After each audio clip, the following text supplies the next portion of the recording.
হবে হবে করেও হচ্ছিল না। দীর্ঘদিন ধরেই আটকে ছিল বিষয়টা। উঠে পড়ে লেগেছিল বাংলাদেশ ফুটবল ফেডারেশন, কিন্তু আনুষ্ঠানিক ঘোষণা পেছাচ্ছিল বারবার। হামজাকে কবে লাল সবুজের জার্সিতে দেখা যাবে সেটা নিয়ে অপেক্ষায় ছিলেন সমর্থকরাও। বাফুফের যোগাযোগের পর গত জুনে বাংলাদেশের পাসপোর্টের জন্য আবেদন করেন হামজা। 2 মাস পর আগস্টে লাল সবুজের আরাধ্য সেই পাসপোর্ট পেয়েও যান তিনি। এরপরের বাধা ছিল FA বা ইংলিশ ফুটবল অ্যাসোসিয়েশনের ছাড়পত্র। ইংলিশ প্রিমিয়ার লিগে লেস্টার সিটি এবং ইংল্যান্ডের যুব দলের হয়ে ম্যাচ খেলার কারণে সেটা ছাড়া বাংলাদেশের হয়ে খেলা সম্ভব ছিল না তার। সেই ছাড়পত্রও মিলে যায় দ্রুত।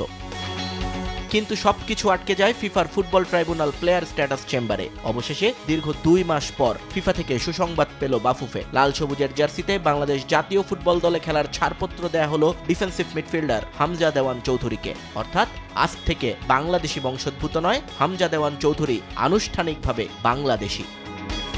খবরটা জানিয়ে একটা ভিডিও বার্তা প্রকাশ করা হয়েছে বাফুফের ফেসবুক পেজে, যেখানে উচ্ছ্বাস প্রকাশ করে দ্রুত বাংলাদেশে আসার কথা জানালেন হামজা চৌধুরী।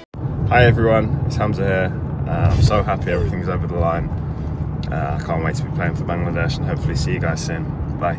আশা করা হচ্ছে ভারতের বিপক্ষে এশিয়ান কাপ বাছাইয়ের ম্যাচেই বাংলাদেশের জার্সিতে মাঠে নামবেন হামজা। নিয়ন মোহাইমিন, সময় সংবাদ।